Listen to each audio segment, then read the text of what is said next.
Bonjour, alors aujourd'hui je viens faire une vidéo pour vous donner des petits conseils pour le blanchiment dentaire. Je vais vous donner des petites astuces qui sont vraiment très efficaces pour blanchir les dents. Tout d'abord, bien sûr, la première chose à savoir, c'est qu'il faut limiter bien entendu la consommation de café, de thé, de tabac, certaines épices comme le curcuma par exemple, qui ont tendance à tacher les dents. Donc je vais vous parler d'un produit que nous vendons sur le site en fait de chez Cattier. Donc c'est une dentifrice blanchissant sous forme de poudre à base de bicarbonate de sodium. Ça c'est vraiment pour les gens qui n'ont pas envie de faire des petites préparations à la maison. Vous pouvez l'acheter, donc c'est une poudre qui est toute prête. Je vous montre d'ailleurs le produit. Voilà, donc c'est une poudre qui est vraiment pratique. Vous mouillez donc votre brosse à dents, vous saupoudrez donc la poudre dessus, vous vous brossez les dents avec pendant 2-3 minutes et puis vous rincez.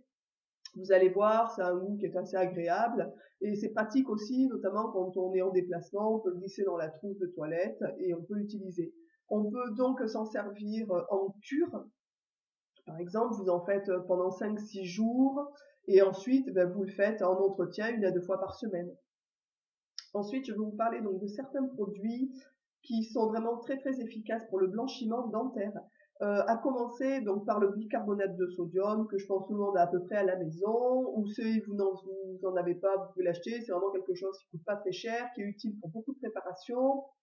Vous avez aussi donc le citron qui est connu pour le blanchiment dentaire, l'eau oxygénée 10 volumes et aussi quelques huiles essentielles. En sachant que ces produits en fait sont assez quand même décapants et qu'il faut faire gaffe à votre émail et donc les utiliser vraiment soit en cure pour commencer et ensuite en entretien. Je vais vous donner quelques petites astuces, quelques petites choses à faire à la maison. Vous verrez des résultats assez rapides d'ailleurs sur le niveau du blanchiment dentaire. Tout d'abord, je vais vous donner une petite recette à faire à la maison, donc qui est très simple. Donc, vous mettez une cuillère à café de bicarbonate de sodium dans un bol, par exemple. Ensuite, vous rajoutez une cuillère à café d'eau oxygénée 10 volumes. Les dentistes vous diront que oui, vous pouvez tout à fait l'utiliser, bien sûr, pas tous les jours, puisque c'est quelque chose qui, à la longue, va vraiment esquinter votre émail. Donc, en entretien, vous pouvez faire pour commencer une cure de 5 jours, et après en entretien, 1 à 2 fois, maximum, une fois maximum, je veux dire, par mois, voire vous espacer en fonction de la blancheur de vos dents. Vous pouvez d'ailleurs en parler et demander conseil à votre dentiste par rapport à ce soin, en fait, à faire à la maison. Donc c'est très simple, vous mélangez les deux produits, vous vous brossez les dents avec pendant 2-3 minutes. Voilà, donc ça c'est vraiment une petite recette qui est super efficace pour le blanchiment des dents à faire à la maison. Vous avez une autre petite chose qui est très simple en fait, qui est vraiment très efficace pour le blanchiment dentaire. Donc c'est une huile essentielle, et oui, encore une huile essentielle. Donc c'est l'huile essentielle d'arbre à thé, donc de titri encore. Vraiment c'est une huile essentielle, je pense qu'il faut vraiment avoir à la maison parce qu'on l'utilise pour beaucoup beaucoup de choses. Elle est vraiment très efficace.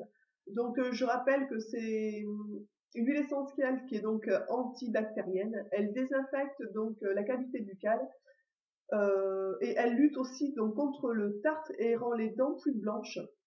C'est une huile essentielle que vous pouvez utiliser pareil en cure à chaque brossage pendant par exemple 5 jours et ensuite vous espacez 1 fois par jour et petit à petit 1 fois tous les 2 jours, vous voyez en fonction. Vous avez aussi l'huile essentielle de citron, mais je pense quand même qu'il est donc bien sûr plus agréable au niveau du goût que l'huile essentielle d'arbre à thé. Euh, mais je pense que l'huile essentielle d'arbre à thé est quand même plus efficace pour le blanchiment dentaire, donc à favoriser. Donc pour rappel, toujours les huiles essentielles sont interdites aux jeunes enfants, femmes enceintes allaitantes. Demandez conseil d'ailleurs à un aromathérapeute ou à votre pharmacie. Ce sont donc des huiles essentielles qu'il faut, comme d'habitude, donc tester, faire un test cutané, je veux dire, pour voir si vous n'êtes pas allergique. Une fois que vous êtes brossé les dents avec cette huile, vous pouvez donc bien vous rincer la bouche, cracher, voilà, et même à la limite, vous pouvez aussi, pour ceux vraiment que le goût de l'huile essentielle dérange, d'arbre à thé, mettre votre dentifrice donc sur votre brosse à dents et donc mettre la goutte d'huile essentielle sur votre dentifrice. Voilà, donc je pense que le goût, le mélange avec le dentifrice est peut-être plus supportable pour les personnes qui n'aiment vraiment pas le goût. Donc ça, c'était des petites astuces toutes simples. Vous allez voir, pour ceux qui font le test, en fait, que vos blancs vont vraiment blanchir. C'est vraiment très efficace. Pour rappel, donc pas plus d'une fois par semaine le masque, enfin la préparation, je veux dire, à base de d'eau oxygénée, 10 volumes, donc pas plus d'une fois par mois en entretien, parce que ça reste qu'un émail. Il faut aussi éviter bien sûr de trop frotter les gencives avec. Écoutez, voilà, cette petite vidéo sur le blanchiment des dents est terminée. Je vous dis donc à bientôt. Vous pouvez toujours liker la vidéo pour ceux que ça, voilà, pour ceux qui ont aimé la vidéo. Je vous dis donc à bientôt pour une prochaine vidéo. Et puis je vous dis, restez avec nous. Ciao, ciao.